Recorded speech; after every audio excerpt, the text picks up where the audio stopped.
Bonjour, ravi de vous retrouver, mesdames, messieurs. J'espère que vous passerez d'agréables moments en notre compagnie. Ce matin, nous reviendrons sur les exploits de nos universités. Elles se hissent sur les podiums à travers justement la planète. Et puis là, on va surtout insister sur un nouveau classement, celui donc marqué par le Times tout récemment, donc l'édition 2023 du classement du Times des jeunes universités de moins de 50 ans a vu justement une évolution qualitative ces dernières années.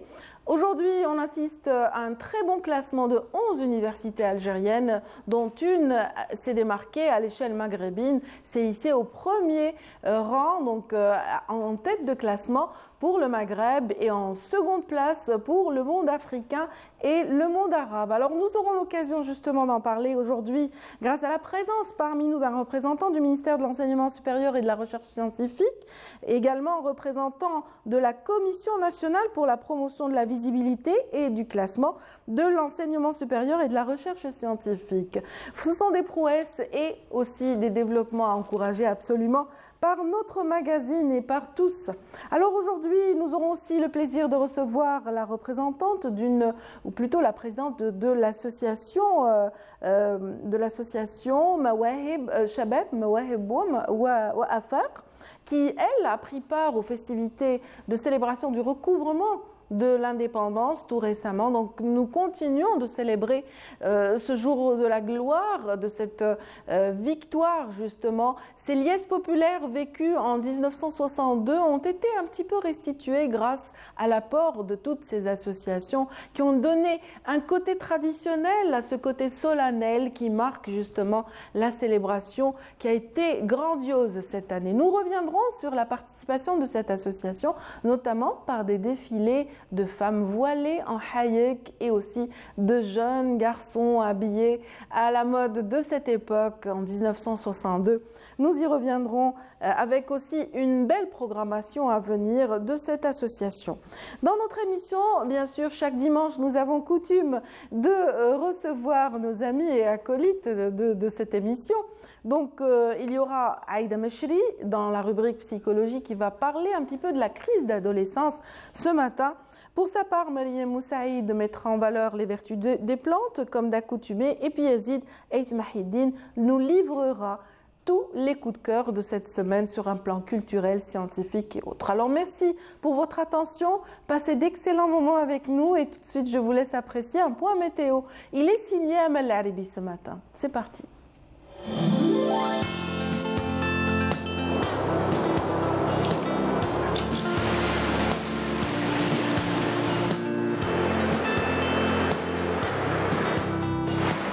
موبيليس تقدم لكم الأحوال الجوية.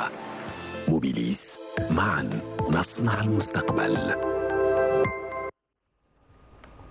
Bonjour Amel. Bonjour Nadia. Ça va en forme? Oui, ça va. Aujourd'hui, la carte vous a précédé. Bon, voilà. Oui. On a, ça y est. On sait un petit peu quel temps il fera aujourd'hui, mais bon, je pense que votre éclairage nous apportera plus d'indications, hein, j'imagine. Inch'Allah. La lecture d'Amel Aribi, c'est précieux. Allez, on y va.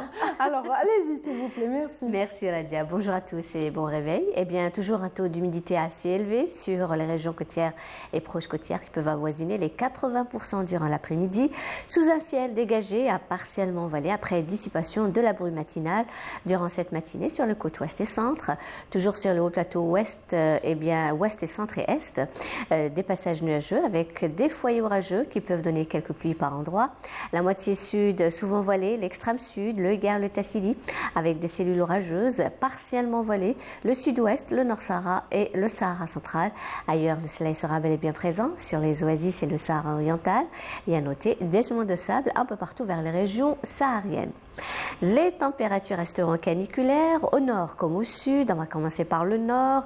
Le maximum aujourd'hui 45 degrés du côté de Relizane, Chlef et Mascara, 44 Constantine, 40 degrés à Tizi Ouzou, 43 Batna, 41 degrés à Djelfa, 38 Al Bayad, 35 degrés du côté de Annaba et Tlemcen, 36 sur Alger, 34 à Oran, au sud 36 degrés Tamanrasset, 39 à Janet, 46 degrés du côté de Gardaya Insalah, 44 Ingazam, 43 degrés à Elizi, Béchar, 47 Tindouf, Borj Bedji Mourtar et le maximum cette fois-ci à Adrar et Biskra avec 48 degrés.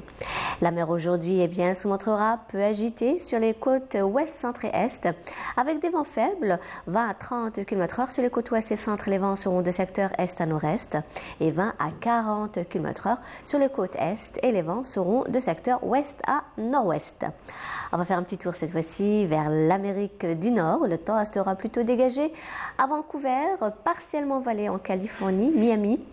Quelques pluies prévues, parfois orageuses à Dallas et Mexico. Un temps nuageux, pluvieux et orageux à Montréal, New York, Washington. Côté Mercure, on relèvera 26 degrés à Vancouver et en Californie, 27 Montréal, New York, 32 degrés le maximum, Miami et Dallas. Voilà, je vous retrouve tout à l'heure, juste après le journal télévisé de midi. Et d'ici là, très très bonne matinée.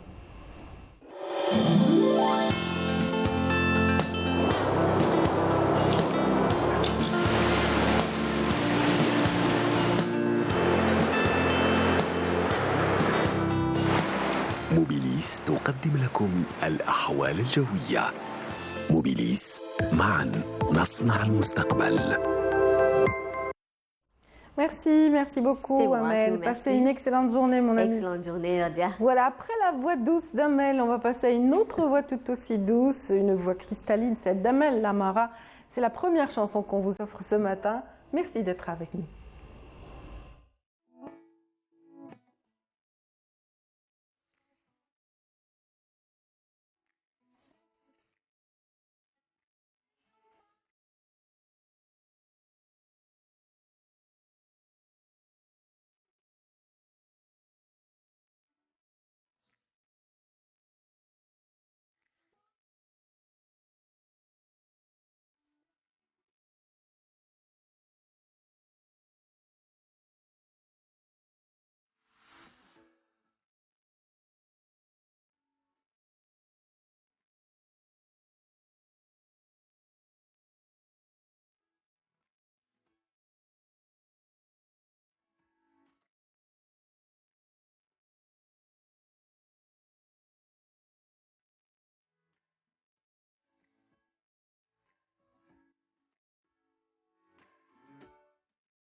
Voilà, nous étions déjà en train de faire le point avec mes amis qui se sont installés, entre autres, donc honneur aux dames. D'abord, Aïda Mechli, bienvenue. Merci Radia, bonjour. Voilà, pour ceux qui étaient déjà là depuis le début, ils savent que nous allons aborder un sujet assez sensible. Très sensible. Voilà, il s'agit de la crise d'adolescence.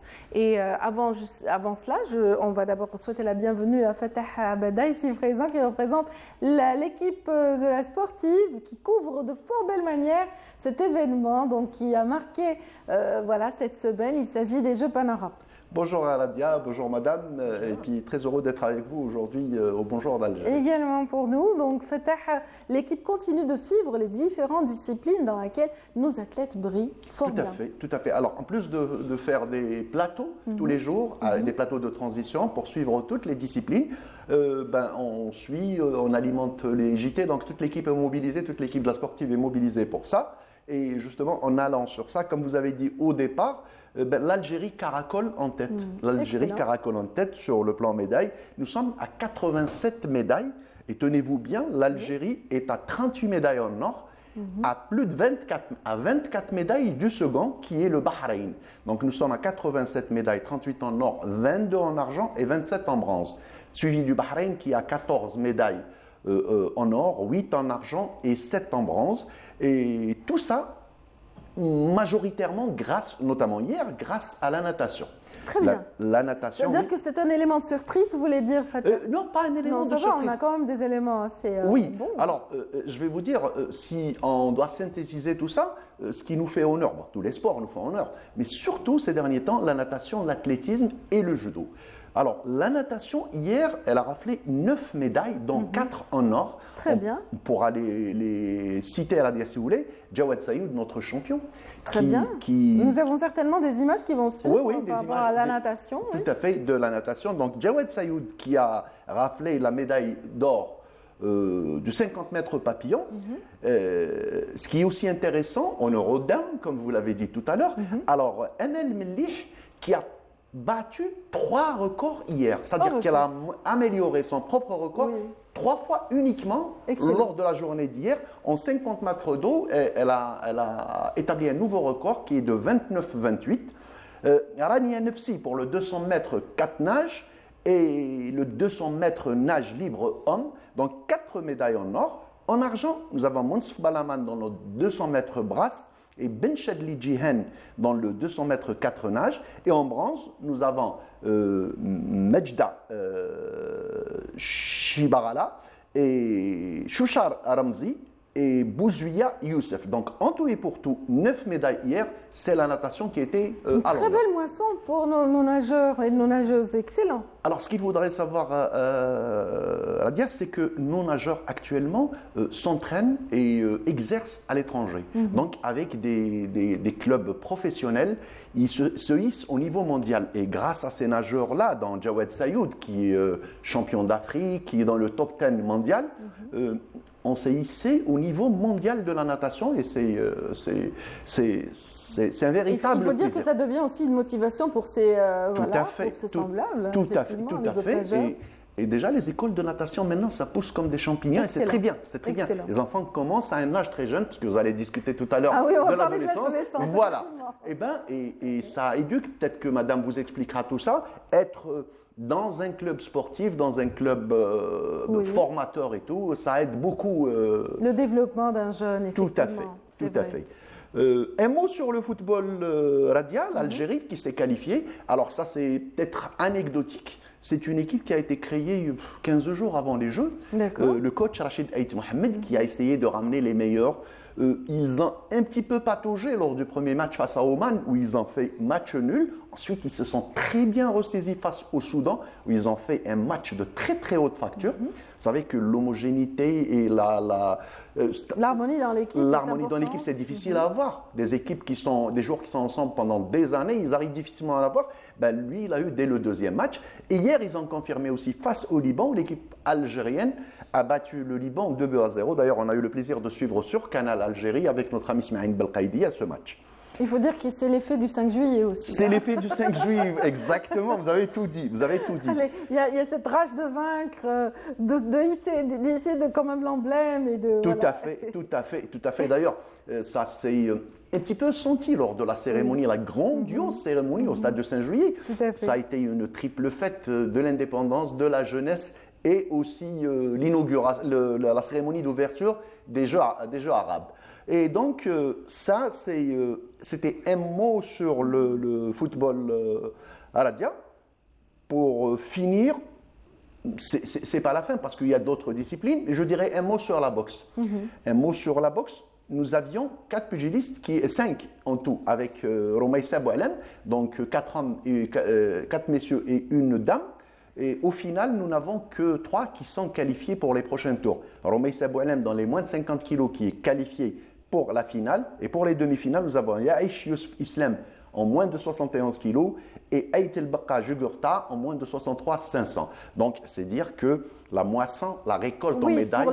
Par rapport au nombre de participants, c'est excellent quand même. C'est excellent, effectivement. On a parlé de la natation, mais on va demander à Aïda si la boxe aussi c'est bon pour les adolescents. Il me semble, ça permet d'extérioriser un peu et avoir une technique, mais sans aucun doute, toute discipline, elle est la bienvenue. Vous cadrez très bien cette relation. Et puis l'activité physique ne peut être que utile et efficace pour ces jeunes. Voilà, en général, ça gère toute l'énergie, ça canalise l'énergie quand il s'agit des sports de combat ou des arts martiaux, par exemple, c'est pas mal aussi. Tout à fait. Un petit mot sur le judo, même si on n'a pas les images très aussi. Bien, alors, ce qui est très intéressant au judo arabien, et c'est nouveau en Algérie, nos sélectionnés, nos capés, notre élite est constamment en stage. Donc, ils restent au niveau, tout à fait, durant toute l'année, et c'est à l'honneur de la Fédération algérienne de judo. Donc, pour finir, pour clore tout ce chapitre, la moisson risque d'être encore plus haute, mais ce qui est un objectif inavoué quand même, c'est de battre le record en médailles de l'Algérie. Vous savez que dans toutes les participations, depuis la création des championnats arabes, l'Algérie est classée 2e. On n'est dépassé que par l'Égypte. On dépasse toutes les autres nations. C'est vrai qu'il est difficile d'arriver au chiffre de l'Égypte, mais l'Algérie compte battre un record, notamment celui des médailles d'or dans un seul tournoi. Très bien, on souhaite vraiment de parvenir à cet objectif, Inch'Allah. On leur souhaite bonne chance. Tout à fait. Et puis c'est réalisable. Hein, oui. Quand on voit les athlètes, en tout cas on n'a pas parlé de l'athlétisme, mais l'athlétisme déjà, il nous a apporté des moments de bonheur extraordinaires lors de cette compétition. Mais tout à fait. Bon, des moments de bonheur, quelques moments de déception. Oui, absolument. De déception. Vous savez, nous avons un champion, Lahoulou, qui fait le 400 mètres. D'ailleurs, Mokhtar Hamani, notre red chef, pourra vous le confirmer. Pétri de qualité, un bijambiste qui fait. Alors, il saute avec ses 2 jambes. Je ne sais pas ce qui s'est passé en finale. D'ailleurs, il a eu la médaille en argent. On l'attendait en or, mais de toute façon, il y avait beaucoup d'athlètes qui nous ont fait honneur. Je le citerai, honneur aux dames, comme vous le dites. Je suis avec 2 dames. Nous avons une championne, Wissal Harkas, qui est la plus jeune participante. Elle a 18 ans. À peine 18 ans, elle a eu la médaille en argent du triple saut. En fait, elle est heptathlonienne d'origine, mais elle a participé en triple saut. Elle est encore junior, elle a eu la médaille en argent. La plus jeune des autres participantes la dépasse de 8 ans. D'accord. Donc vous voyez une graine de champion. C'est prometteur, c'est excellent, donc voilà. Voilà, donc je pense qu'on a fait le tour des Jeux. De cette participation algérienne, bien sûr, en ce jour du 9 juillet, bien, ça continue, la compétition continue, et la moisson aussi avec, j'imagine. Je l'espère aussi, On attendra en tout cas les bons résultats dans les jours à venir. Merci infiniment et merci à toute l'équipe de la sportive qui couvre ce bel événement, les Jeux Pan-Arabes d'Algérie 2023. Merci en tout cas pour cette participation à cette émission. On revient à Aïda. Mais vous pouvez aussi intervenir. On va parler de psychologie, mais rien n'empêche. Par expérience. Oui, on a tous traversé ce cap de l'adolescence. Certains facilement, d'autres un peu plus difficilement. Donc, pourquoi est-ce que c'est plus compliqué pour certains et pas pour d'autres, Aïda? Parce que c'est l'être humain, ça reste toujours énigmatique, parce que c'est au cas par cas, parce que les familles ne sont pas les mêmes, parce que les parents ne sont pas les mêmes. Et puis on parle de nous-mêmes, adultes, mais aussi par rapport à nos enfants. Vous savez, si on parle de crise d'adolescence, on focalise un tout petit peu sur ce cycle de vie. Mais on oublie que nous, adultes aussi, on passe par un cycle très différent. On n'a plus la même énergie, on peut vivre les choses différemment dans notre désir, dans notre manière de voir la vie, de partager. Et ça nous interpelle toujours et on revient toujours à ces questionnements et comment on peut vraiment donner à nos enfants et puis à ces jeunes qui nous entourent, pas forcément nos propres enfants, comme des moniteurs, comme des enseignants, comme des professionnels des médias aussi, on parle à ce public. C'est très intéressant de capter et puis de cadrer, de comprendre de quoi il s'agit, surtout c'est l'été et puis le relax et un relâchement comme ça total.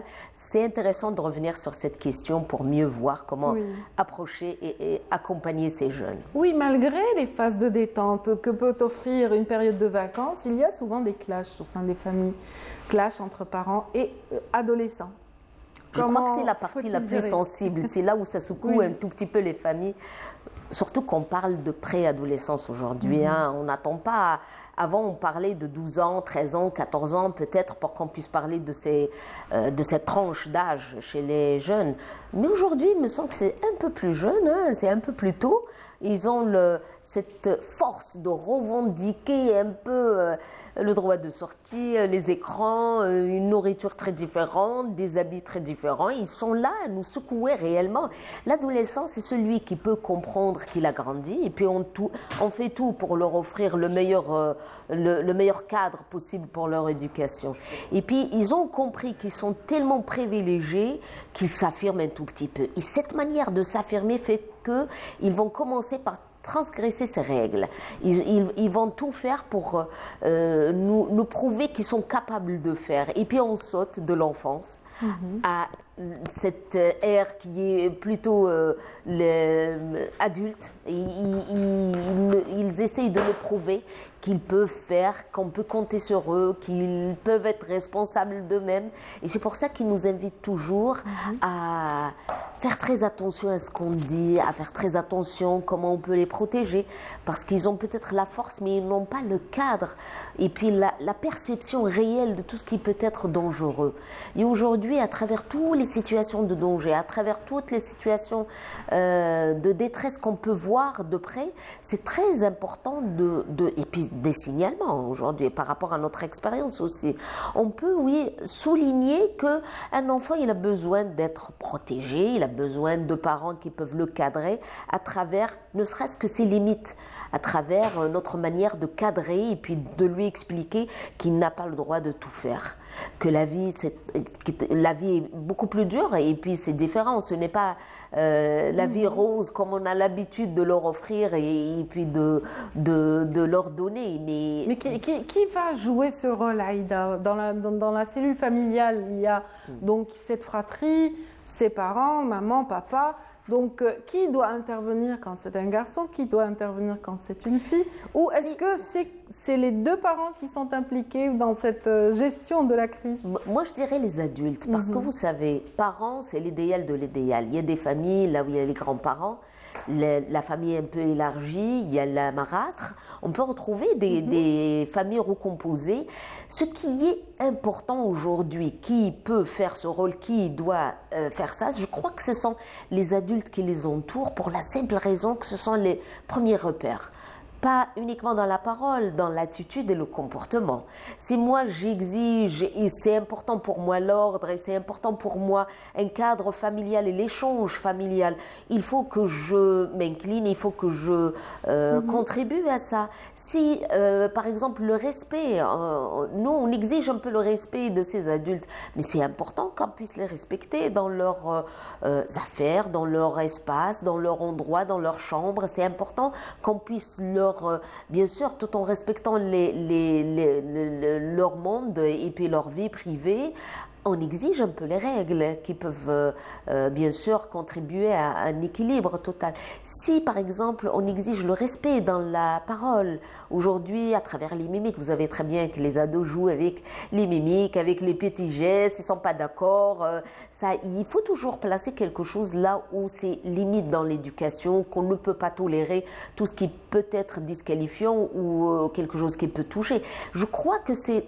notre manière d'échanger avec l'adolescent qui va se retourner vers nous. Et puis si on est agressif, si on disqualifie, si on est dans quelque chose qui peut nuire à leur bon développement, hein, on casse tout ce qui peut les entourer. Et puis je place une phrase, vous savez, les ados, c'est des rêveurs. Ils peuvent nous inventer des projets, ils peuvent croire que le monde est parfait, que les amis sont les meilleurs. Et puis ça sert absolument à rien de tout détruire comme ça, et puis de détruire surtout leurs rêves, mais plutôt de les accompagner tout en gardant cette partie imaginaire qui peut nourrir un tout petit peu cette volonté et puis cet équilibre.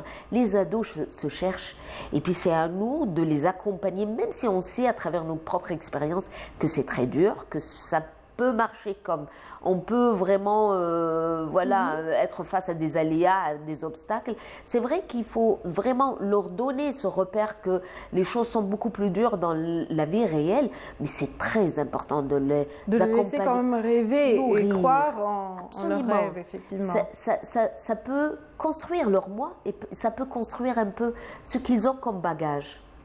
Et puis vous savez très, très bien que les ados, à travers le sport, à travers l'art, à travers la musique, ils ont cette structure-là, les grands messieurs, les grandes dames, comme ça, dans leur posture, qu'ils essayent un tout petit peu de s'affirmer, de trouver ces mots. Je crois que c'est à nous maintenant de les structurer, mais aussi... Et de prendre et de comprendre peut-être quel est l'adulte qui se cache derrière Absolument, cet adolescent. il se projette dans ses profils. Dans ses projections, il va un petit peu peaufiner sa personnalité. Oui. Et comment justement parvenir à distinguer cela sans trop le heurter, comme vous dites, et tout, comment faire? Mais justement, ne pas trop projeter nos propres expériences. Si par exemple, moi je comprends un tout petit peu, si j'ai une lecture, ce qui nous dérange un tout petit peu, c'est ce phénomène d'autonomie et puis cette manière de se précipiter vers un avis, une participation qui est très différente de la nôtre. Et puis ça nous secoue un tout petit peu. Je crois que c'est très important de faire la part des choses et puis de travailler un tout petit peu nos propres expériences. Peut-être que ce n'étaient pas les meilleures expériences avec les gens ou avec les projets comme on a l'habitude de construire. C'est très important de prendre cette distance et puis de voir comment un enfant peut vraiment retrouver ses repères, se projeter dans quelque chose. Mais après, si il a tout le droit de tout faire et puis voilà, on est là à le protéger. Ça, on n'est pas en train de rendre service à ces jeunes. Probablement... Trop gâté peut nuire. Trop gâté peut nuire. Je crois qu'il en faut un roi aussi. On a compris qu'avec le temps, ce n'est pas forcément une bonne chose. Mais ce qui devient intéressant, c'est d'expliquer que c'est on transgresse les règles parce que eux, ils ont besoin d'être cadrés. Transgresser les règles, ça veut dire être puni quelque part, c'est de ne pas être accepté. Et je crois que c'est dans cette formule qu'il faut réfléchir. Comment vraiment on peut structurer, mais aussi être ferme, sans vraiment clasher vers tout ce qui peut être dans un langage verbal très disqualifiant, ou dans la colère, ou quelque chose qui peut être dans la violence aussi. Ça monte en crescendo et ça peut créer des conflits dans la famille, ou un air toxique dans la famille qui peut vraiment déséquilibrer un bien-être total chez la famille. Mais je crois que la punition, c'est quelque chose qu'on peut réfléchir avant et puis cadrer avant, inviter l'enfant à contribuer, à comprendre un tout petit peu et puis passer réellement à exécuter les choses. Personnellement, dans mon entourage, j'ai assisté à un phénomène de crise d'adolescence tout récent. Donc un adolescent qui voit sa grande sœur conduire, il n'a pas encore le permis, il prend les clés, il prend la voiture de la sœur. Non pas de la sœur, de la tante, et un accident s'ensuit. Et donc comment gérer une situation pareille? Les parents ont eu beaucoup de mal, effectivement, parce qu'ils n'arrivaient pas à sévir ils ne savaient pas comment faire parce qu'il y a ce petit grain de jalousie qui est dedans et c'est difficile. La rivalité fraternelle. De toute façon, on va revenir sur cette question. Elle est tellement, surtout qu'aujourd'hui avec les vacances, l'ère des vacances, donc il n'y a pas l'école, il n'y a pas tout le monde est à la maison, donc ça remue un tout petit peu et ça met un peu dans le même sac tous les âges et puis toute cette dynamique familiale qui peut vraiment donner des clashs un peu partout. Mais c'est très important de pouvoir parler et puis de pouvoir écouter. Nous, les parents, on se précipite un tout petit peu vers des situations. Si on a deux versions, on écoute difficilement parce qu'on comprend un tout petit peu les choses et on se précipite. Écoutez jusqu'au bout, écoutez la totalité des émotions parce que souvent les enfants, quand ils parlent de leur vécu, de leur manière de faire, c'est très intéressant de les accompagner puis de se contenir pour qu'on puisse vraiment comprendre un peu ces mouvements. Et puis, c'est d'essayer d'avoir ce recul et ce miroir. L'enfant qui n'a pas la version, qui ne comprend pas ce que ça veut dire le sens de danger. Les ados se mettent en danger. Ils sont là à prouver réellement qu'ils sont grands, qu'ils peuvent faire, et puis ils s'exposent à des situations qui peuvent être très, très dangereuses. Et puis aujourd'hui, c'est à nous d'écouter pleinement et puis d'avoir ce recul et ce retour des miroirs pour qu'on puisse expliquer les conséquences. Souvent, les enfants, si on n'a pas ce recul, on n'a pas ce cadre pour vraiment accompagner, et si surtout il y a un rejet dans la famille, vous savez, avec l'un des parents, souvent on ne se focalise pas sur le comportement lui-même, sur la personne, on peut retrouver beaucoup de choses très très complexes dans notre discours. Souvent, si on parle et on a histoire avec l'adolescent lui-même, ce frère, si on le voit comme ça, et on ne voit pas le comportement, on peut oublier que l'amour inconditionnel, on l'aime dans toutes les circonstances et c'est à nous de faire l'effort de pouvoir l'accompagner, de l'accepter tel qu'il est dans la totalité, mais c'est un peu à nous de faire l'effort de travailler sur le comportement qui peut nuire. C'est un comportement très dangereux, l'accepter, mais ne pas accepter ce comportement au lieu de focaliser qui est mieux qui aime qui et comment on peut vraiment étiqueter le bouc émissaire parce qu'il n'a pas assumé, parce qu'il n'a pas fait, parce qu'il a l'habitude et on enchaîne le tout total, y compris les notes scolaires. On ramène le tout total comme ça dans la famille, la fratrie et tout ça. Je crois qu'il faut vraiment saisir et puis libérer un peu la personne, travailler sur les comportements et réparer. Réparer un comportement, c'est veiller à créer ce changement et puis renforcer, donner cet esprit, cette complicité pour qu'il puisse faire l'effort, comme le remercier de beaucoup de choses qu'il peut faire, qu'il sait faire, sauf qu'il doit contrôler un tout petit peu. Et c'est un langage très différent. Au lieu de parler des situations très négatives, on peut les renverser vers des situations très positives avec connotation positive, tout en soulignant l'exigence de changer un tout petit peu comportement. Si c'est difficile, je crois qu'il faut permettre à une tierce personne de trouver l'équilibre ou de chercher quelqu'un qui est plus neutre pour qu'il puisse vraiment intervenir dans ces situations. Aïda Mechili, que pensez-vous des parents démissionnaires? C'est-à-dire que certains adolescents font les intéressants parce qu'ils ont un des parents qui est un petit peu démissionnaire, ou le père trop occupé, une maman trop occupée, ou peut-être même les deux dans certains cas, on l'a vu. Il y a cette question qui me vient à l'esprit, et puis il y a une autre question, c'est qu'on parle parfois d'adolescence retard. Oui. Donc le retard dans la crise d'adolescence qui ne se manifeste pas, comme vous l'aviez dit tout à l'heure, entre 13, 14, 15 ans, mais beaucoup plus tard, 18, 20 ans.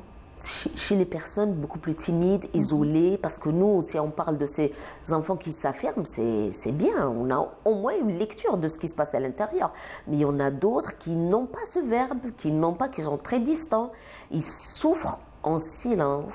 Et puis on a des clashs, on ne comprend pas pourquoi déjà il y a ces situations de crise, parce que ils n'en peuvent plus. Ils sont là à servir, à accompagner, à écouter, à accepter, à faire. Et puis peut-être qu'on dira, On peut dire aussi qu'il y a même des troubles psychologiques. On peut associer à une dépression ou à un vécu très, très difficile dans le comportement, comme des obsessionnels, par exemple, dans la répétition, dans les addictions aussi.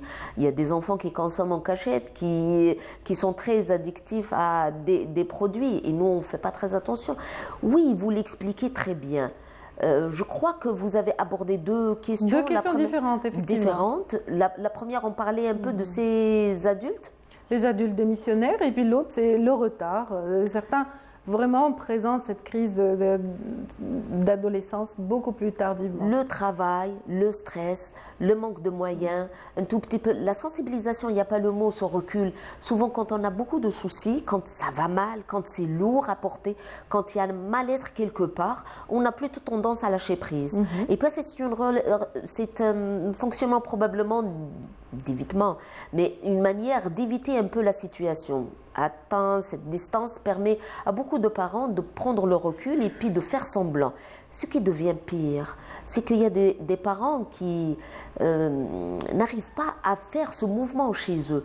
Et puis, même si on peut parler de ces situations de détresse chez la grande famille, dans le quartier avec les copains, ils font tout pour ne pas croire, et puis pour protéger leurs enfants, et puis pour cadrer et maintenir la même situation, même s'ils comprennent que c'est des situations très difficiles, que leurs ados passent par un moment très difficile, mais ils sont là, pas pour réparer, mais pour faire le déni un tout petit peu de tout ce qui peut bouleverser un peu leur fin. Ils n'acceptent pas l'échec, n'acceptent pas un tout petit peu ces histoires, et puis tout ce qui peut... Peut-être qu'ils ont peur de s'impliquer aussi. Voilà, une manière aussi de le dire, parce qu'aujourd'hui on parle de ces hypothèses. Je crois que dans les deux rives, dans les deux situations, je crois qu'il faut venir accompagner ces parents qui ont besoin d'accompagnement. Dans tout cadre d'accompagnement, il y a cette partie éducation qu'il faut vraiment creuser, apprendre, lire, demander des questions. Je crois que ça nous manque énormément. Ça reste des expériences très personnelles, des initiatives de parents très personnelles. Je crois que si on passe par des moments comme ça, où on peut vraiment frôler des situations pareilles, on peut demander des professionnels qui peuvent écouter. Aujourd'hui, il y a des psychologues qui peuvent accompagner les ados, il y a des services de prise en charge. Aujourd'hui, si on peut, par exemple, frôler des symptômes là où c'est très complexe, ou des symptômes qui peuvent nuire à ce développement, il y a le pédopsychiatre, il y a les services de prise en charge de ces enfants, et puis on peut retrouver aussi un cadre beaucoup plus simple si on revient à ce cadre, je dirais, d'activités culturelles, d'activités sportives qui peuvent aider un tout petit peu à apaiser un peu les esprits, à permettre à ses parents de trouver un autre équilibre. Parce que vous savez, il y a un parent qui est là, mais probablement il y a un enseignant, un entraîneur qui peut prendre cette partie, qui peut soutenir, il peut comprendre l'adolescent et l'aider réellement, l'écouter. Et puis je crois qu'avec cette aide et dans la dynamique, avec des professionnels de la santé mentale, mais aussi dans ces activités culturelles, artistiques, et puis tous les professionnels qui les entourent, on peut retrouver l'étayage, on peut retrouver une parole, mais on peut retrouver aussi quelque chose qui peut débloquer les situations. Mais je crois qu'au lieu de passer un peu l'été très toxique et puis difficile avec des situations complexes, je crois qu'on peut juste s'apaiser et puis réfléchir un tout petit peu. Organiser des loisirs familiaux. Très important. Voilà, ou alors permettre à ces adolescents de vivre avec leurs amis des moments privilégiés. Oui, tout à fait, tout à fait. Ça peut aider énormément à construire. Inch'Allah, en tout cas, on souhaite de bonnes vacances à tous ceux qui nous regardent ce matin. Même si la difficulté est là, profitez bien de cet été qui s'annonce très beau. Alors en tout cas, merci beaucoup Aïda, merci pour toutes ces directives, tous ces conseils. On vous souhaite de passer une excellente semaine. Merci à vous aussi. Et à dimanche prochain, Inch'Allah. Merci également à ceux qui sont avec nous depuis le début. Dans un instant, nous allons nous allons revenir sur les événements de cette semaine, les événements marquants de cette semaine, notamment sur un plan scientifique et aussi sur un plan culturel. Mais avant, donc voici une petite transition avant que nos invités s'installent.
nos caméras viennent de sillonner les ruelles d'Alger, certains quartiers très importants de la capitale qui ont connu une belle effervescence, une très belle célébration lors des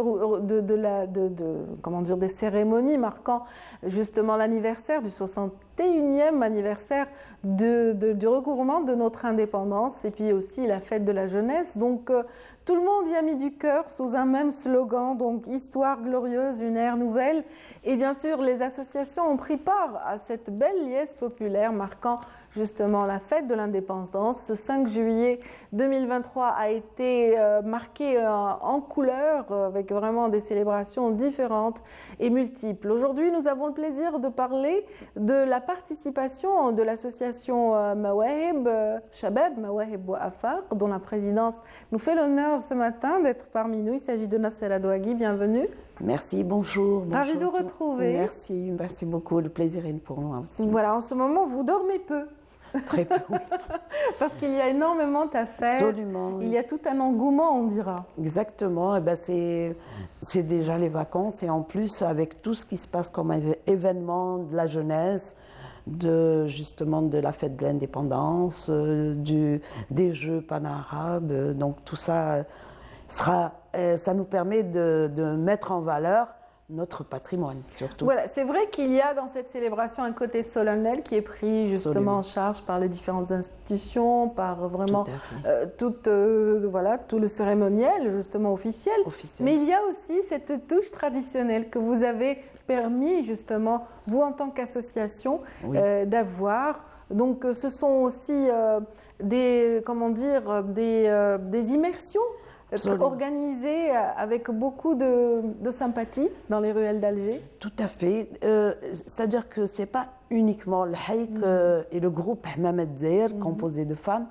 Donc les colombes d'Alger existent depuis 2014.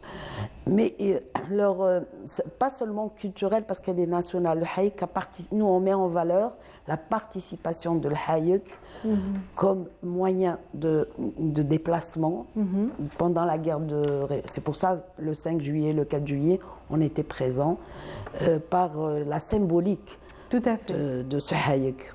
Oui. Et de la femme aux côtés de l'homme. C'est très important pendant la guerre de libération. Absolument. D'ailleurs, nos reporters étaient sur place, ils vous ont suivi. Lamia Boudbouda, entre autres, était dans les rues d'Alger ces jours-là. Et voici le compte-rendu de cette belle couverture qu'elle a assurée à l'occasion du 5 juillet dernier. Donc voyons un petit peu le reportage et on en discutera avec notre invité juste après.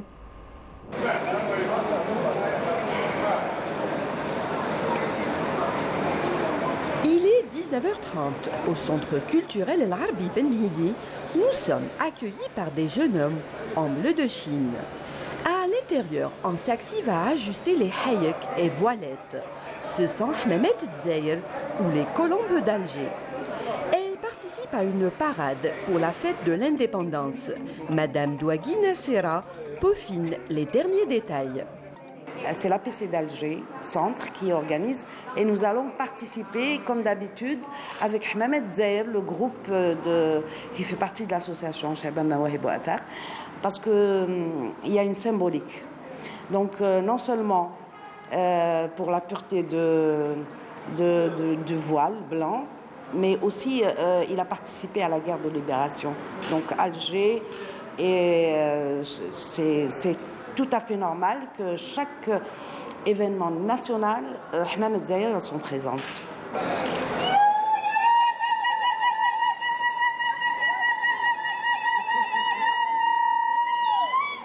Le haïk, au-delà d'être une partie intégrante du patrimoine culturel algérien, il est un symbole phare de notre glorieuse révolution de novembre. Combien de bombes, d'armes ou de moudjahed se sont dissimulées sous ces mailles? Goussem Saïdi, la doyenne, le porte avec fierté.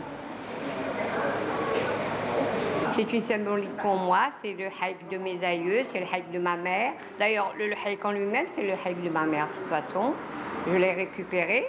Et donc, on voudrait bien que ça se perpétue. On aime le voile.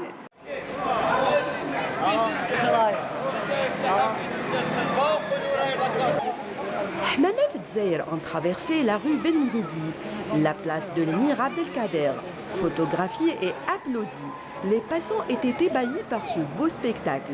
Arrivés à la place de la Grande Poste, où se tient un grandiose spectacle, on leur remettra l'emblème national qu'elle brandissait fièrement sous les rythmes d'Alhamdulillah ma bqash l'istirmar fi bladna.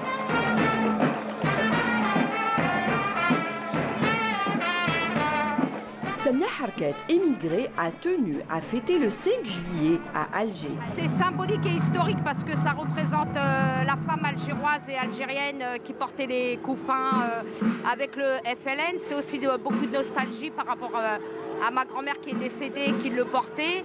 C'est un symbole de l'indépendance de l'Algérie et de toutes les femmes et de la libération de la femme et de mon pays, l'Algérie.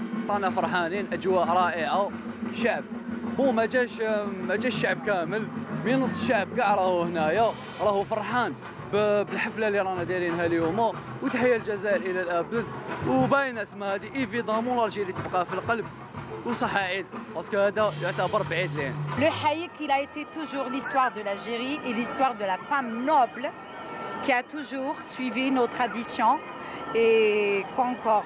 Ça a été toujours quelque chose qui est formidable aussi et ça a toujours sauvegardé l'histoire de l'Algérie.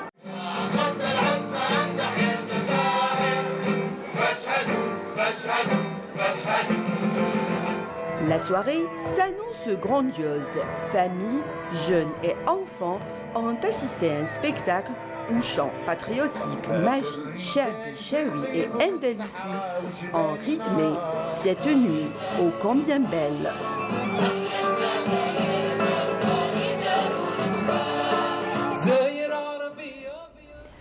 Voilà, Tahia el-Jazaïr et gloire à nos martyrs. Et bien sûr, Hammamet el-Jazaïr était là, comme d'accoutumé, pour accompagner ces célébrations. Elles ont aussi participé à la levée du drapeau, cette tradition qui est perpétuée et qui a, comment dire, que les jeunes se réapproprient de plus en plus. Oui, oui, beaucoup. Et puis, les filles sont avides. On voit bien qu'elles le portent avec fierté, elles sont heureuses de le porter. On voit de plus en plus de demandes. On sait que ça ne va pas être... c'est pas un moyen facile, donc, mais ça reste dans la mémoire de génération en génération. Cette fierté qu'on a de dire le haïk, c'est notre patrimoine, c'est notre identité. C'est partie de nous, de notre identité, effectivement. Absolument, voilà. Donc 30 jeunes femmes ont participé à ces belles parades, ce déploiement à travers les rues d'Alger. Et bien sûr, ça a fait plaisir à tout ce public qui était un petit peu... le public est toujours enchanté, que ce soit hommes-femmes, on voit que ça réveille tous les mamans, les grands-mères qui ont porté le haïk. Chacune a dans sa famille des femmes qui l'ont porté. Donc c'est une fierté, ça reste toujours. Et puis le charme et la beauté. Parce qu'on voit la manière de porter le haïk, quand on met le haïk pour les jeunes filles, surtout la djar, je leur dis toujours, il faut savoir le porter. Quand ça fait ressortir le regard, et c'est ça le charme, parce que quand on est sans la voilette, et la différence, elle se voit dès qu'on met la voilette, c'est l'expression du regard. Il y a ce mystère, il y a ce beau visage qui se cache derrière une belle voilette brodée, traditionnellement brodée par la shbika ou selon le crochet, etc. Et que nos grands-mères nous ont légué. Et c'est vrai que, voilà, à part cette participation, vous avez tenu aussi en tant qu'association à accompagner ce bel événement, cette fête pan-arabe des Jeux sportifs qui se tiennent dans 5 villes différentes en Algérie. Bon, vous êtes un petit peu déployés sur Alger, effectivement, on le sait, et toujours accompagné par la PC d'Alger Centre, donc vous avez aussi tout un programme. Qui attend. À partir du week-end prochain, donc à partir de jeudi, il y a tous les jours quelque chose, mais particulièrement ça va être le jeudi, nous allons inviter les 4 régions du pays, donc avec tout ce qui est il représente les régions d'Algérie, qui est immense et très riche, donc que ce soit en habits, en culinaire, les traditions, il y aura des installations à la Grande Poste, avec des scènes de vie. Oui. Donc il y aura les gens de Timimoun, des associations, de Tlemcen, Médéa, Alger, la Kabylie. Donc il y aura c'est un vrai voyage à travers un l'art travail. et la tradition en Algérie. Absolument, et il y aura des expositions autour de tout l'artisanat et le culinaire. Très Donc, bien, il y c'est aura du 13 au 15 juillet prochain. Donc, voilà, et puis il y aura des surprises. de belles soirées où il y aura de la danse, de la musique.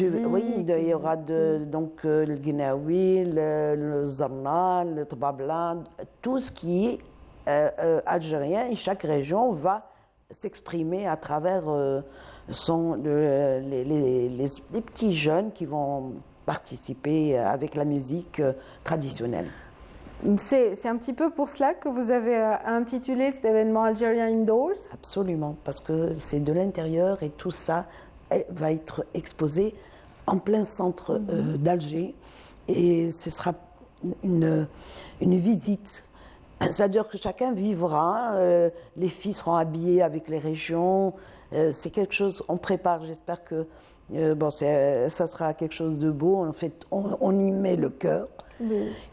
Pardon, et c'est toujours dans le même esprit de la célébration Absolument. immersive, hein, parce que vous tenez à ce qu'il y ait de la visibilité Absolument. en plein air, que tout le monde puisse en profiter. Voilà. Et donc pendant quelques jours, Alger va vibrer un petit peu grâce à toute cette variété et ce mix culturel que vous offrez. Exactement, parce que la PC d'Alger, on est en collaboration, mais la PC d'Alger a demandé et veut que ce soit quelque chose qui sera...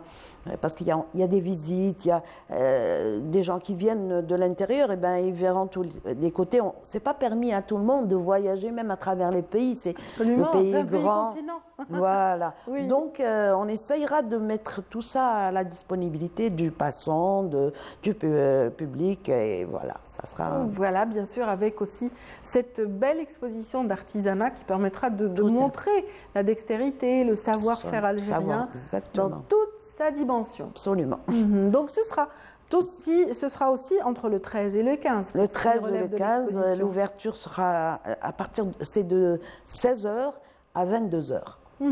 Alors le 13, ouverture de cet événement sera marquée par quelle ville ou quelle couleur? Il y aura bien sûr évidemment Alger, il y aura Timimoun qui sera représenté avec les Zammara, ce qu'on appelle Zammara, le groupe Tahom. D'accord. Et il y aura le groupe de Tlemcen, donc Alaoui. Enfin, il y aura plein de... On va étaler aussi jusqu'au 3e jour. Hein. Donc, il y aura le Gnawa, il y aura le Gembri, il y aura...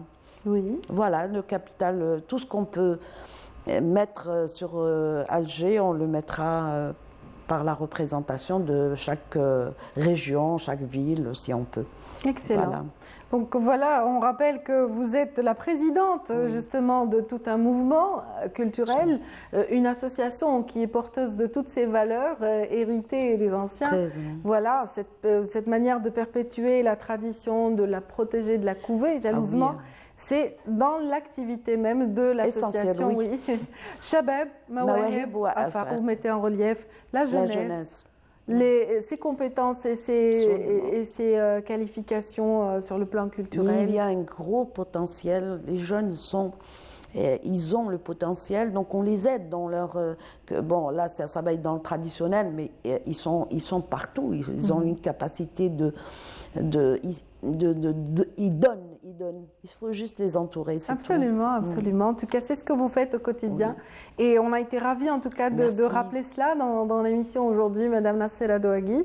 Bon vent pour cette belle Merci beaucoup. Fête Merci. culturelle. Marhaba tout le monde. Et j'espère que tout le monde passera un agréable moment pendant ce week-end.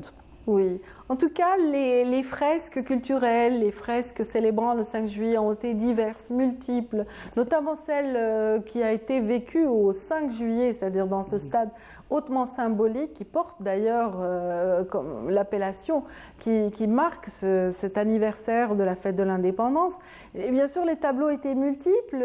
Nous avons vu des bus, vous avez vu, hein, des bus à l'ancienne, des scouts comme avant, des voitures un jeune moteur qui criait, qui scandait Tahia al-Jazair, et tant de belles couleurs marquant justement notre histoire. Et bien sûr, nous avons aussi des manifestations qui se sont déroulées au cœur d'Alger. Et parmi ces fresques culturelles qui ont marqué le 61e anniversaire du recouvrement de l'indépendance, ces moments figés et captés par nos caméras, mais aussi par notre collègue Samir Abouarour, qui était déployé sur le terrain et qui est revenu avec ce compte rendu. On va le découvrir ensemble.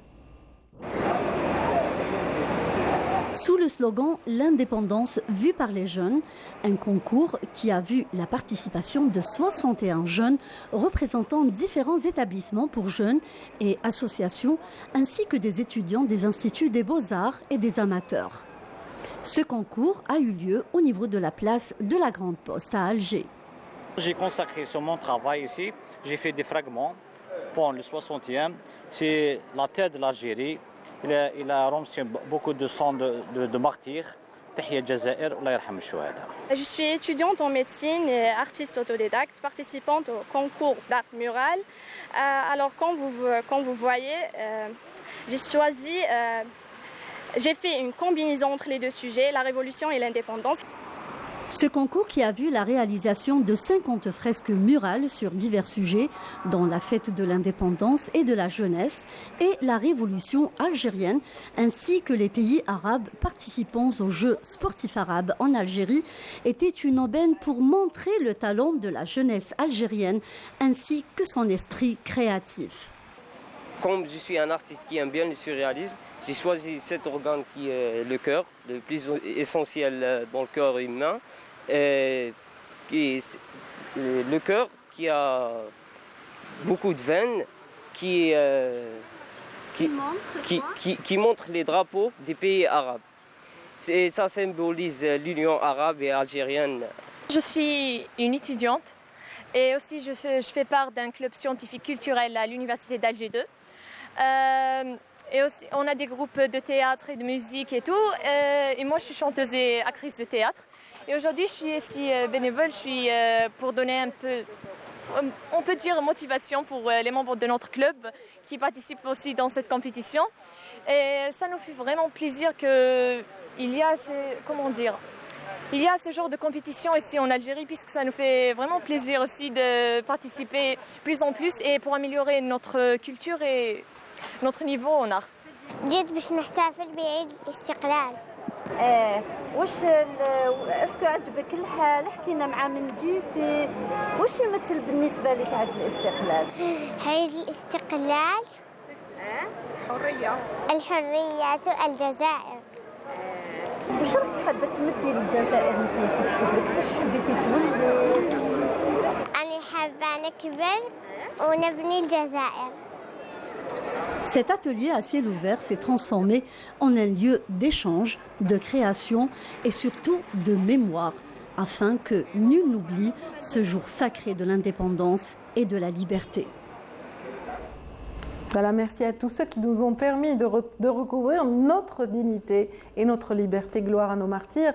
Et puis, bien sûr, c'est dans cette Algérie indépendante que se sont développés de grands projets, notamment l'université algérienne, qui marque justement, de par la qualité de ses enseignements, de par aussi l'évolution des techniques et technologies, justement son passage à travers justement l'enseignement supérieur de par le monde. Aujourd'hui, on va parler justement du positionnement de nos universités grâce à la présence parmi nous d'un représentant du ministère de l'Enseignement supérieur et de la Recherche scientifique, notamment président de la Commission nationale pour la promotion de la visibilité et le classement de l'enseignement supérieur et de la recherche scientifique, Monsieur Hakim Harik, bienvenue.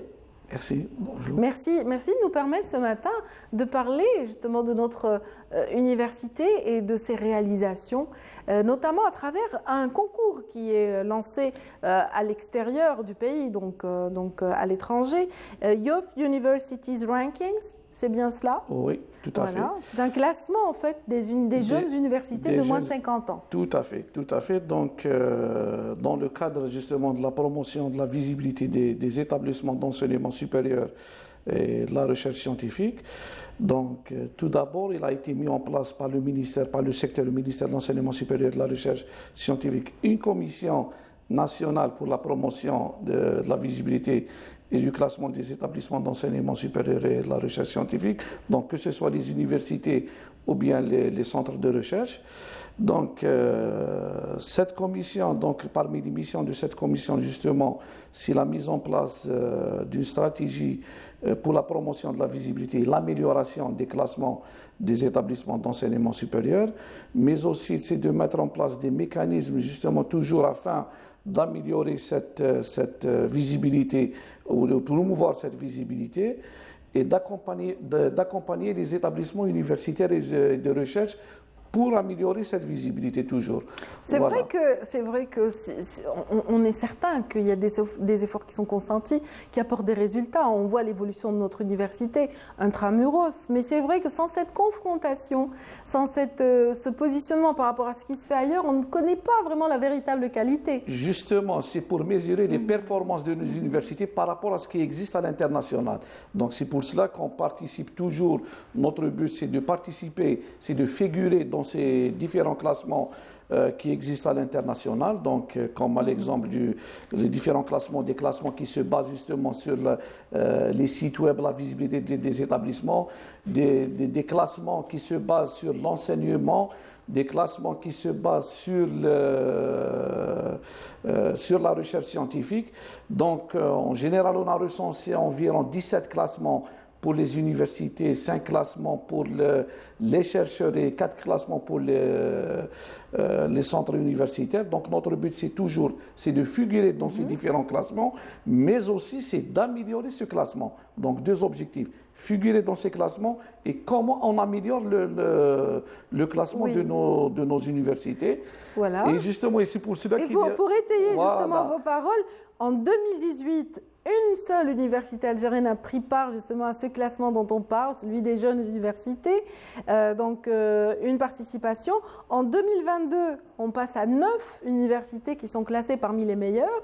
Et puis aujourd'hui, 11 universités algériennes sont montées justement en classement parmi 500 meilleures universités au monde. Tout à fait. Donc justement, notre but, c'est d'accompagner ces établissements parce que pour figurer dans ces classements-là, il faut que les universités donnent leurs propres informations par rapport au nombre d'étudiants, d'enseignants, les enseignants étrangers, les étudiants. Donc un certain nombre d'informations.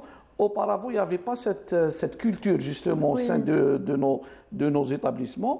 Et comme je vous ai déjà dit au début, donc l'objectif du ministère, c'est d'accompagner ces établissements afin d'améliorer leur classement. Et c'est pour cela qu'il y a le classement récent, c'est celui de Young University Ranking. C'est un classement établi par le Times Higher Education. Donc c'est un classement qui fait le ranking des jeunes universités, c'est-à-dire des établissements de moins de 50 ans. Tout à fait. Okay. Donc, on ne va pas rivaliser avec Harvard ou d'autres universités qui ont une très longue histoire. Voilà, tout à fait. Donc, notre pays est très jeune, notre université est aussi jeune. Tout à fait. Donc c'est pour cela qu'il y a ce classement-là. Donc c'est le classement des jeunes universités. Comme vous l'avez déjà cité, donc en 2018, il n'y avait qu'un seul établissement.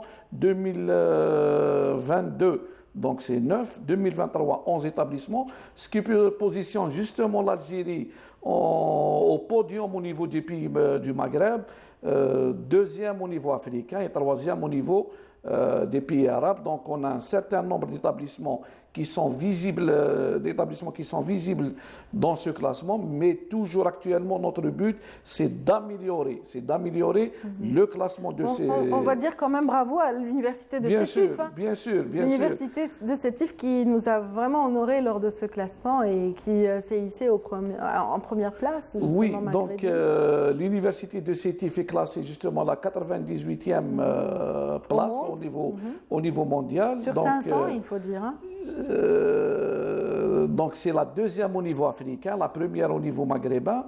Donc il y a aussi l'université de Guelma qui se positionne au top 500 meilleurs établissements donc, au niveau mondial.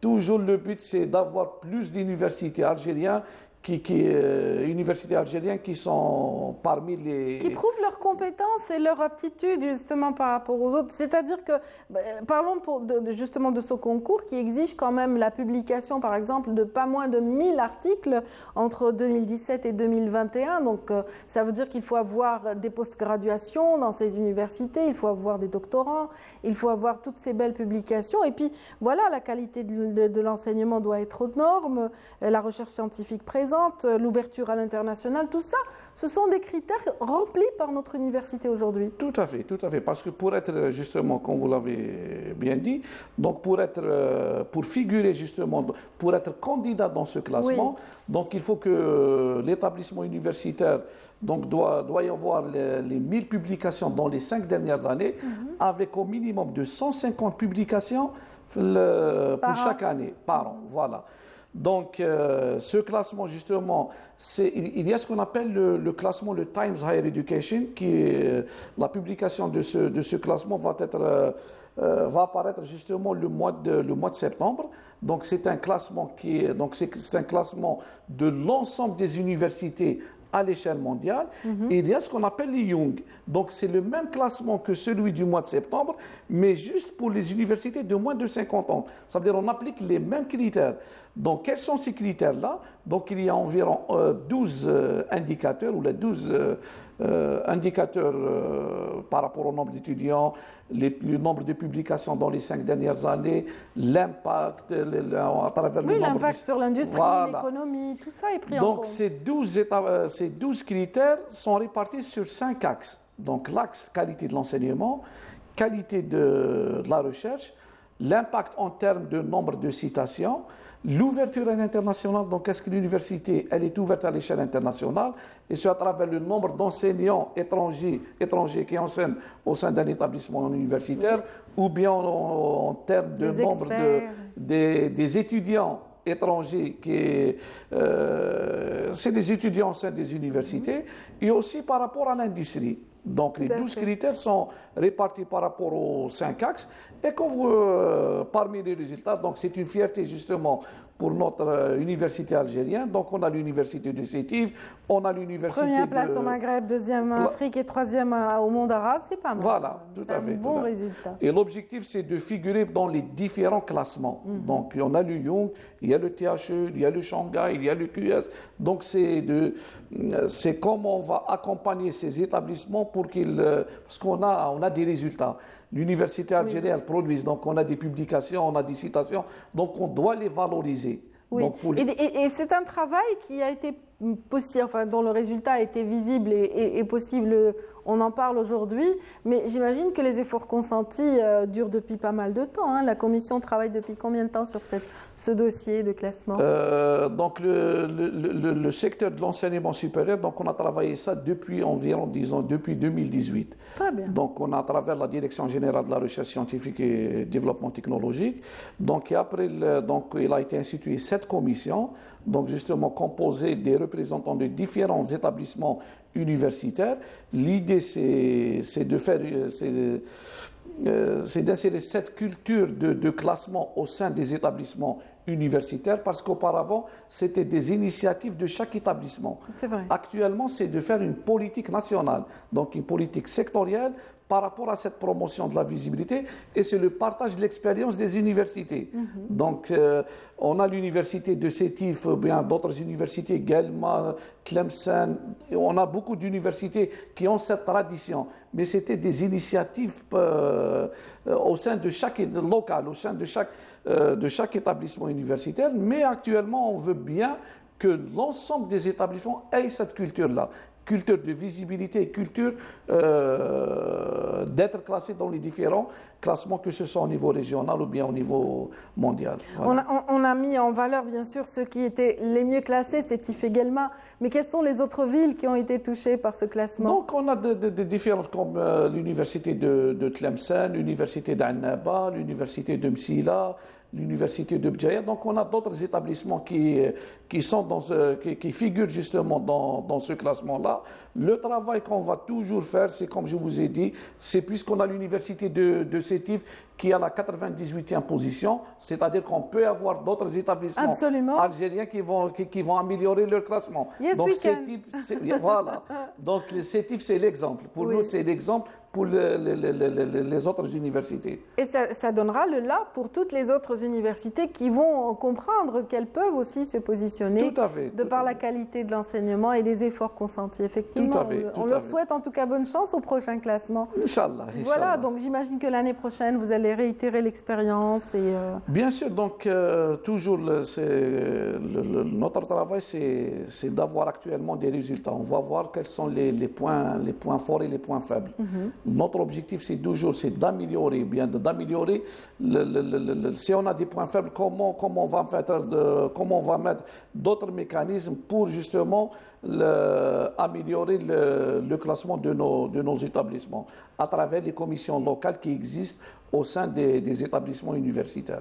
Voilà. Très bien, en tout cas, bonne chance. Merci. Bonne chance, bon vent et bravo aux universités qui nous ont honorés cette année.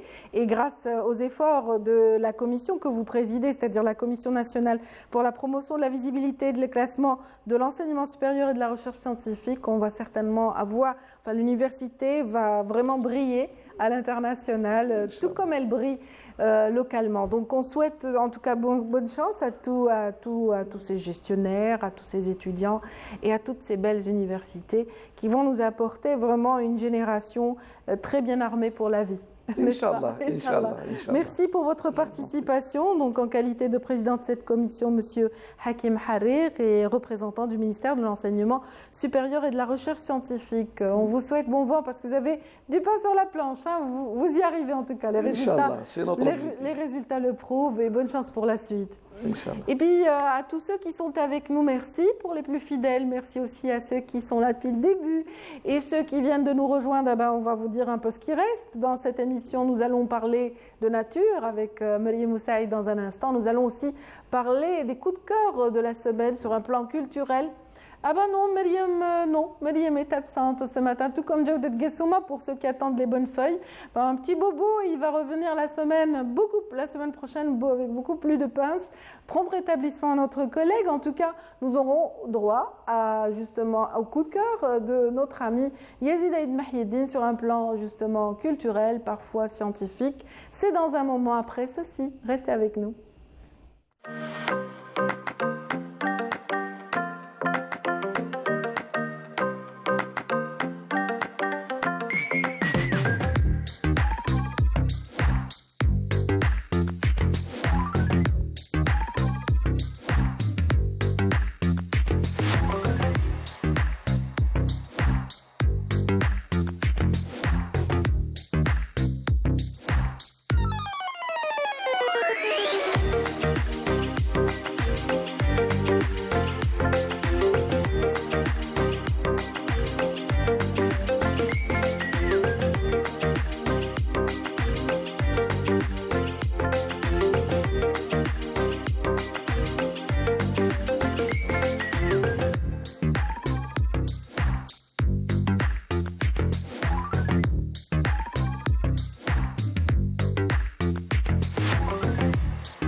terminer cette émission avec Yazid Ait Mahidine qui vient de s'installer. Bonjour Yazid. Bonjour. Ça va? Ça se passe bien. Le week-end était assez très riche sur le plan culturel. Oui, très riche et voilà, surtout que ça suivait tout de suite la célébration du recouvrement de l'indépendance. Oui, quelle célébration en apothéose. Oui, c'était très avec grandiose. Ce feu d'artifice énorme, c'était tout en couleur. On le voyait de partout à Alger. Ah oui, moi je l'ai pris de ma petite chambre. Hein. Mais c'est extraordinaire, vraiment. Et je voulais juste rappeler que toute une programmation culturelle, divertissement artistique gravite autour de ce grand événement, notamment à Oran, les journées du théâtre méditerranéen, donc au théâtre Abdelkader Alloula. Il a commencé donc le 5, il prendra fin le 12 juillet. Il y a plusieurs pièces de théâtre, l'Azb, qui est une pièce adaptée du roman de Rabia Adjelti, et l'Ultima Estate de l'italien Claude Fava, Taha, ou le parcours du célèbre poète palestinien Taha Mahmoud Ali. Donc c'est une pièce, je pense, de la France, de Sylvain Machak et Ramzi Abourdouane. Et puis il y a Mea Culpa d'un couple, ou I'tirafat Zoujia, de l'Égyptien Mohamed Fouad.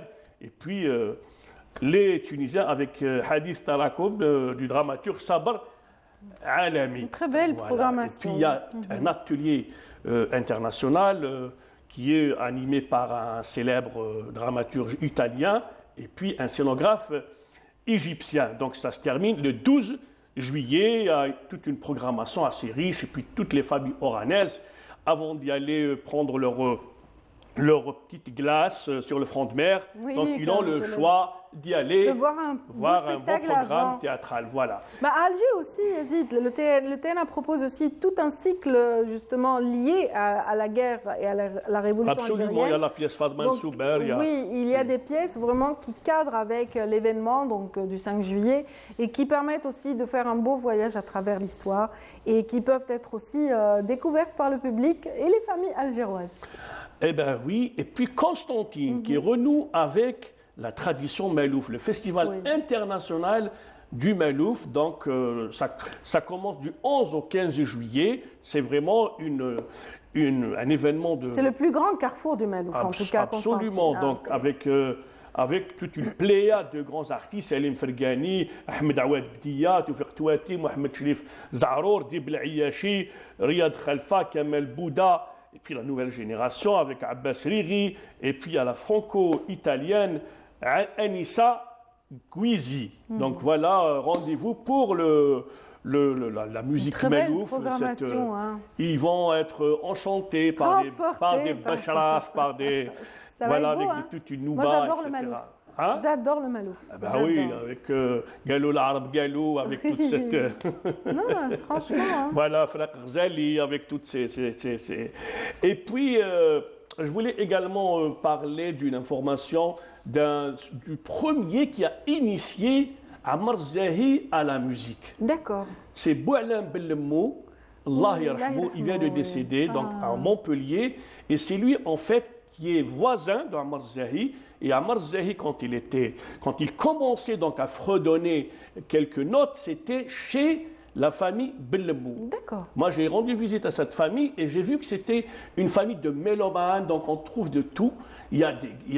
C'est pratiquement une maison musicale avec piano, avec des instruments de musique. Et c'est là où Bellemou, Boualam Bellemou a initié en 1961. Il venait de revenir de colonie de vacances de la région de Montélimar en France, et là il a rencontré Ammar Zahi, il a initié notamment à la guitare. Et c'est là où il a commencé Ammar Zahi à fredonner des musiques un peu de la variété occidentale, de Dalida, de Charles Aznavour, etc. Et puis aussi de s'initier dans les fameux Nasrafat, qu'on retrouve un peu dans le Hawzi ou dans la musique arabo-andalouse. Oui. Et puis en rappelant qu'actuellement aussi au Palais de la Culture, il y a le festival de la Sanaa.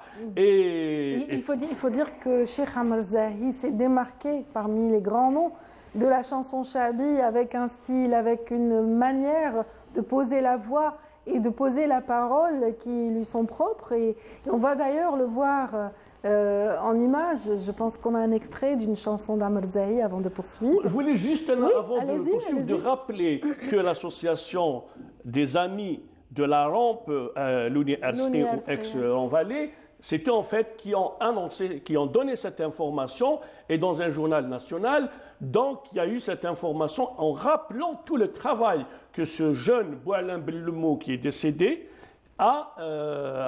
tout le travail qu'il a fait pour transmettre cet amour, cette passion pour la musique à celui qui allait devenir dans les premiers temps un Joselito. Donc c'est quelqu'un qui aimait la musique et qui était par la suite qui est devenu le maître incontesté en fait, surtout adulé jusqu'à aujourd'hui. Oui, ce qu'on appelle dans l'algérois Sultan le Houawet. En fait, c'est lui qui travaille, il fait un travail d'arrangement extraordinaire. Par exemple, il est là en train de jouer, par exemple, qui m'est des Rifda, et là, on a par exemple la musique de Esmeralda. On a par exemple des boléros, il travaille des boléros, il travaille un peu de la musique, de la rumba, il fait des choses extraordinaires, même des musiques de films. Par exemple, le Parrain, la musique du Parrain, on la retrouve aussi dans ce répertoire. Il est imprévisible, on ne l'attend pas d'ailleurs, même l'orchestre. Il ne peut pas le suivre. Des fois, il est là, il improvise. Ah ben oui, il joue même le huitième, il joue la huitième de note. Donc c'est quelqu'un d'extraordinaire. Il joue toutes les notes, tous les modes en fait. Bla ma يروح له الميزان, comme on dit. Et puis on va voir la preuve justement à travers l'extrait proposé par l'équipe qui est en régie. Et on revient juste après.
C'était Ahl Hawa, Bik Nselem, donc de Ammar Zahir. Il y a eu des applaudissements pendant la transition, c'est un bon passage qu'il a fait. Absolument, et puis il y avait toute une pléiade de grands musiciens. On a vu au Kanoun, donc Fergan Boujma Fergan Allah yarhamou. Et puis je rappelle que l'association les amis de la rampe Louni Arsri présentent les condoléances à l'épouse Sylvana et les enfants aussi de Boualem Bellemou, Sami et donc ces enfants Sami. Et puis je voulais rappeler également autre chose, c'est que c'était à l'occasion du Festival international de la musique traditionnelle et on a vu, il était là entouré de tous ces grands de la musique bédouine.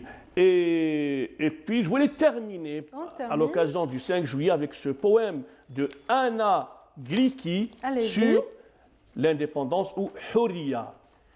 Il jaillit tout entier lui-même de sa bouche, cet amour fort vibrant comme l'air surchauffé, tout entier de sa propre bouche à ras de cœur, hors de la matrice énorme de la guerre. Tu nais dans un soleil de cris et de mains nues, prodiguant des juillets moissonneurs et debout. Nos morts qui l'ont rêvé se contemplent par milliers. Un seul aurait suffi pour que je me rappelle le tracé des chemins qui mènent au bonheur. Le bonheur dont nous jouissons grâce à notre indépendance, à nos valeurs retrouvées, à nos héritages récupérés et aussi à notre dignité, justement. Et puis un hommage à Anna Griki, Allah yarhamha. Et à tous les poètes qui ont chanté haut et fort, justement, la voix de l'Algérie. Merci infiniment, Yazid. Merci. Puis je dois prendre un peu de jus, non?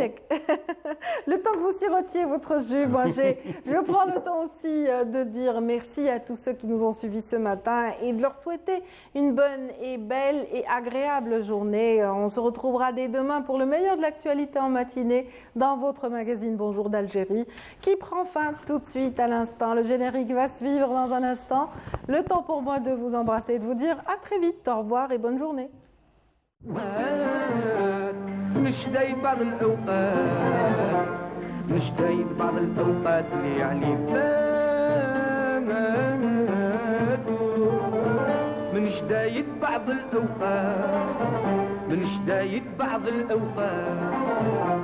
نشتاق بعض الأوقات اللي علي فاتوا اللي علي فاتوا